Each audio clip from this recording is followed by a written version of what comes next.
Hello there, ladies and gentlemen. My name's David T. Kramer, and this is Sociology. Today we're talking about America's growing problem of obesity. What are your odds of becoming obese? How did the Industrial Revolution cause obesity? And what can you do today, I'm talking right now, to consciously change your habitat so that it matches your body's true nature? A habitat is the natural home or environment of an organism, plant, or animal.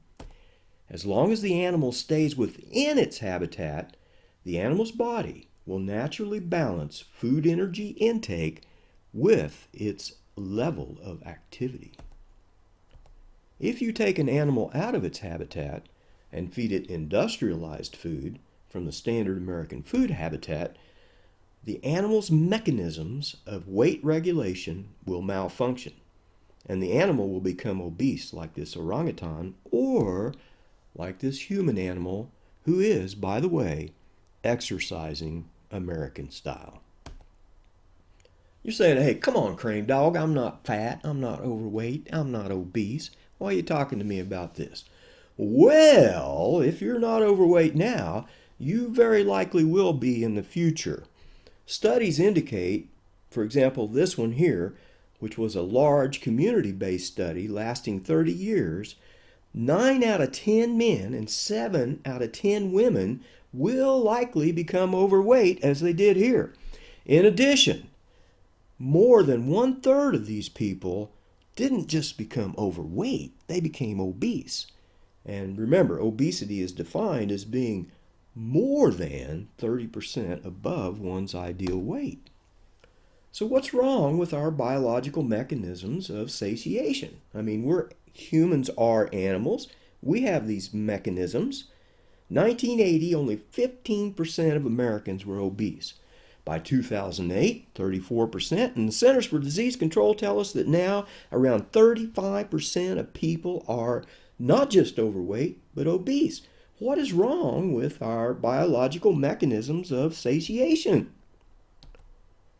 If we look at the standard American food habitat, we find that about 51% of our calories are typically coming from commercially processed foods. About 42% are coming from animal-based foods like meat, fish, fowl, eggs, and dairy. And typically, Americans are only eating 7% or less from unrefined, that is, whole plant foods.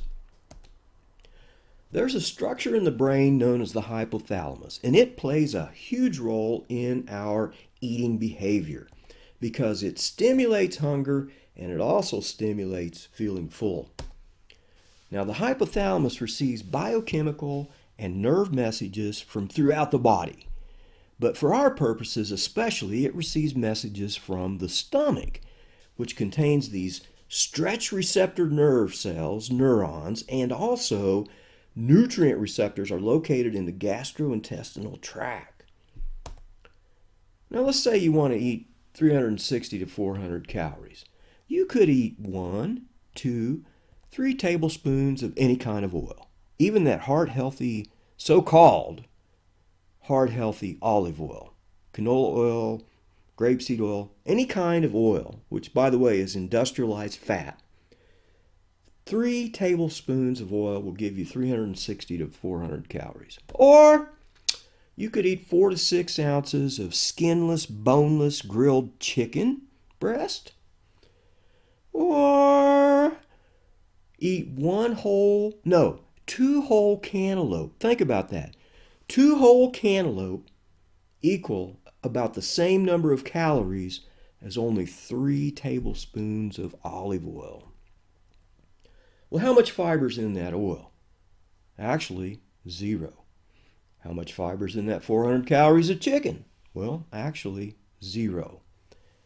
Animal products, meat, fish, fowl, eggs, and dairy do not contain any fiber. If you want fiber, you've got to eat plant foods.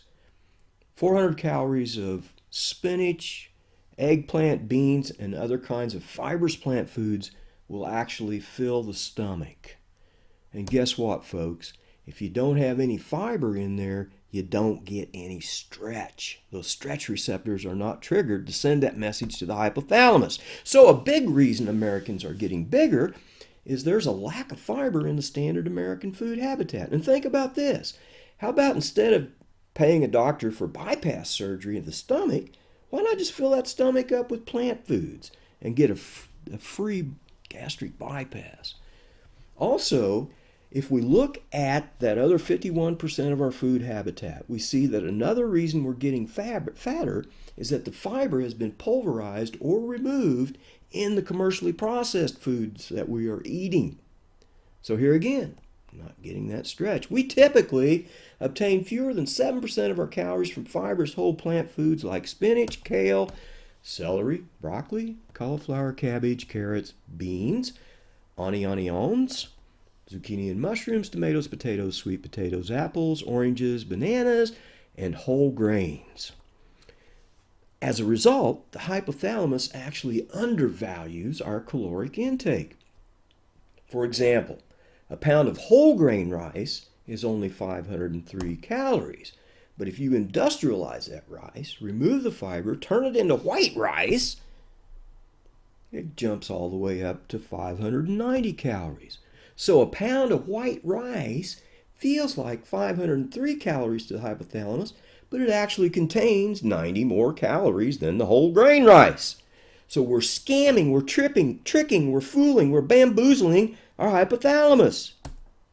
Also, the hypothalamus is fooled by the extreme levels of fat in the American food habitat. Livestock raised for slaughter is up to 10 times fatter today than what my grandmother ate in the early 1900s. Beef, chicken, and pork may provide more calories from fat than protein. Analyses independent of the food industry indicate we ought to be thinking fat, not protein, when we eat livestock. Like this study here from 2009 titled, "Modern Organic and Broiler Chickens Sold for Human Consumption Provide More Energy from Fat Than Protein." Oil, which is pure fat, is also added to most foods when processed or cooked. The fat receptors in the gastrointestinal tract are overwhelmed, and that causes the hypothalamus to once again underestimate how many calories we're taking in. Have you ever heard this? The fat you eat is the fat you wear? Well, gosh, look at this blood plasma.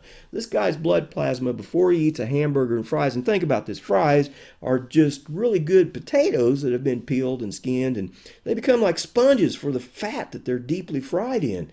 Look at this guy's plasma before he eats the hamburger and fries, and then look at it afterwards. Did you know that if you consume 100 extra calories of fat, you only burn up 2.5 calories to store that fat as body fat? Whereas if you were eating 100 extra calories of carbohydrates, and I mean complex carbohydrates, I don't mean simple like sugar or white flour, I'm talking complex carbohydrates, you're going to burn 23 extra calories just converting that into a form that can be stored as body fat. Boy, howdy do we pour on the oil in the standard American food habitat. Look at this blue line here, how it just spikes upward, especially beginning in 2000. It goes all the way off the chart here. More than 40 pounds of oil per person per year is what we're doing in the standard American food habitat today.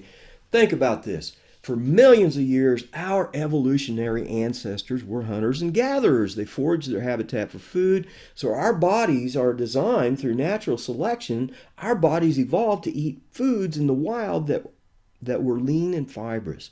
Agriculture only began maybe 10,000 years ago or so. Instead of moving around to find food, humans settled down and domesticated plants and animals. Industrialization of food, which began in the 1800s and continues today, was another huge change in our food habitat. Industrialization of food radically changed both the structure of the food we eat today, that is more fat, more oil, less fiber, as well as the quantity of animals eaten. Look at this. In 1935, a little more than 80 pounds per person boneless meat. We get up to around 2000 and we're up around 180 pounds of meat per person per year.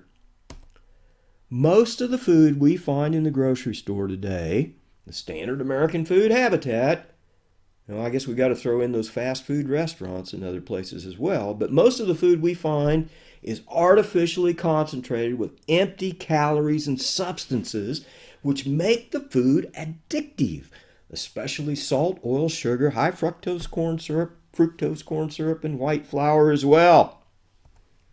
If you want your body's natural mechanisms for balancing your food energy intake with your activity level to work properly, so that you can eat as much as you desire and desire as much as your activity level dictates, you need to create your own food habitat within your castle, right?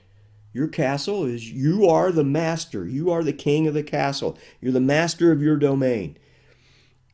In your kitchen, in your refrigerator, in your pantry, you want to put items that will not mislead, trick, bamboozle, create fraud with your hypothalamus. Go to the grocery store and shop for items in the produce department, okay?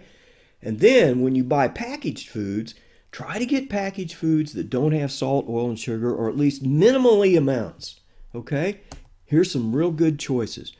Frozen fruits and vegetables, canned beans, reduced or no salt canned beans, canned tomato products, whole grain rice, brown rice, old-fashioned oatmeal, whole grain pasta, whole grain bread, unsalted nuts and seeds.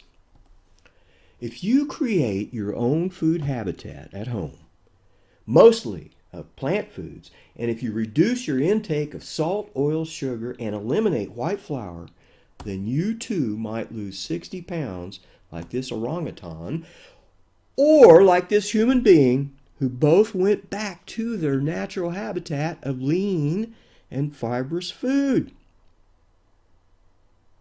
Oh yeah, baby. That's what I'm talking about. The preceding was an example of human agency, which is when individuals, acting alone or with others, shape, resist, challenge, and sometimes change the social institutions that impinge upon them. Well, thank you very much for your participation today. This is David T. Kramer. This is Sociology, and I'll catch you next time.